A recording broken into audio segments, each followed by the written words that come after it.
जैसे कि वो भी जो है अपने जेबों भर करते इंशाअल्लाह इसका फ़ायदा होगा।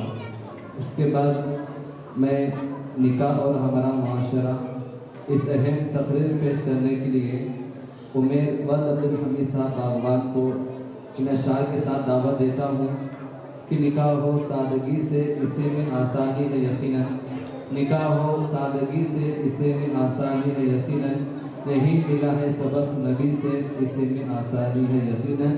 ये बहुत अहम तकरीर है जो शादी के वक्त में बिदअत व खुराफात और रसूमात किए जाते हैं, ये तमाम बातें इसमें मौजूद हैं। तो इस तकरीर को जो है पूरी तवज्जो से सुने और अमल करने की नीयत से सुने।